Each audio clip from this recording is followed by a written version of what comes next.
Jesus is hungry. He sees a fig tree full of leaves. He walks up to it, and then he curses it to death. No healing, no mercy. And Mark even tells us it wasn't the season for figs.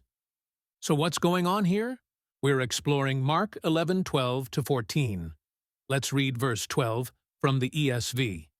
On the following day, when they came from Bethany, he was hungry.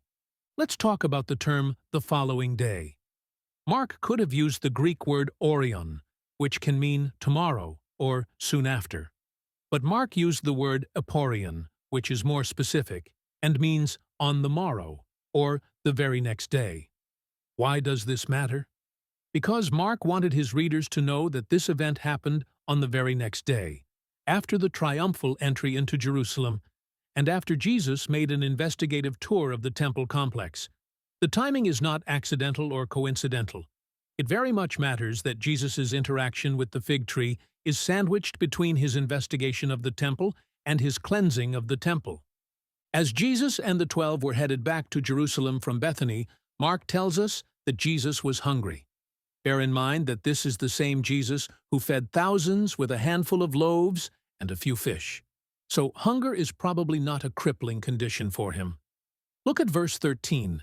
And seeing in the distance a fig tree in leaf, he went to see if he could find anything on it. When he came to it, he found nothing but leaves, for it was not the season for figs. He saw a fig tree in leaf in the distance. Why does the distance matter? From a distance, you can tell if a tree is or isn't in leaf. And the fig trees in the region have a peculiar feature. They produce edible buds called pagum prior to leafing out. So what? So when Jesus sees a fig tree in leaf, he and anyone living in the region would have a reasonable expectation of finding edible buds on that leafy tree. Remember, he saw the tree from a distance. He went out of his way to approach the tree and inspect it, sort of like traveling to Jerusalem and doing a walk-through of the temple. And when he arrived, he found that the tree was barren, all leaves, no fruit. And Mark tells us that makes sense, because it was not the season or the proper time of year for figs. In other words, Jesus should not have expected a fig tree to feed him at that time of the year, and that is the real point of the story. It isn't really about Jesus' hunger. It isn't about a failure on the part of the fig tree to produce figs, because it isn't fig season. The problem was that the fig tree falsely looked like it had something to offer when it didn't. It lured a hungry Jesus with a false promise of nourishment when, in fact, it had nothing to offer. In the Old Testament, the prophets frequently used a fig tree as a metaphor for Israel. Look at Hosea 9:10. Like grapes in the wilderness, I found Israel. Like the first fruit on the fig tree in its first season, I saw your fathers. But they came to Baal Peor and consecrated themselves to the thing of shame, and became detestable like the thing they loved. And look at Jeremiah 8:13. When I would gather them, declares the Lord, there are no grapes on the vine, nor figs on the fig tree. Even the leaves are withered, and what I gave them has passed away from them. Mark's predominantly Jewish first-century audience knows these references and others, and would easily recognize this fig tree story as a metaphor for Israel and the temple. The nation and the temple have the appearance of offering nourishment and hope, but on closer examination, they have nothing to offer. They are barren. What do they need? Perhaps the Messiah? On to verse 14. And he said to it, May no one ever eat fruit from you again. And his disciples heard it. Jesus cursed the fig tree. He uttered a pronouncement of judgment against it. This is the only destructive miracle recorded in the Gospels. Notice the nature of the curse. It isn't a brief punishment or a penalty, like 5 minutes on the naughty step. It's permanent. Never again. You are all done, fig tree.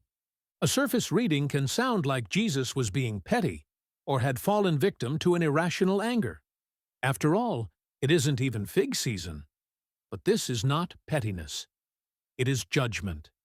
And it is not about the fig tree. It is about the temple, and Israel's religious system, which looks fruitful and active.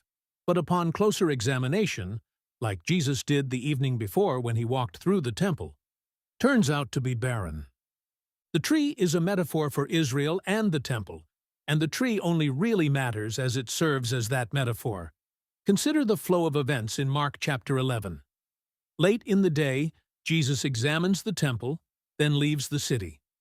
The very next morning, he curses a deceptive fig tree for looking fruitful but being barren, even though no reasonable person should have expected fruit at that time of year.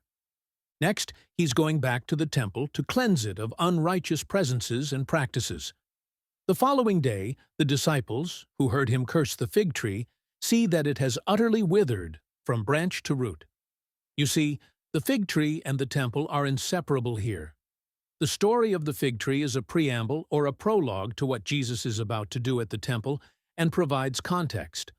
Both look fruitful and draw the hungry to them, only to disappoint. So what can we take away from these 3 verses? A fruitful appearance means nothing without actual fruit. A fruitful appearance that proves to be an empty promise or a deceptive lure is worthy of condemnation. Leaves mean nothing. Only fruit matters. Next time, Jesus takes the lesson of the fig tree to the temple, and it gets pretty spicy. Thanks for studying with me. Let me know what you think about this passage in the comments.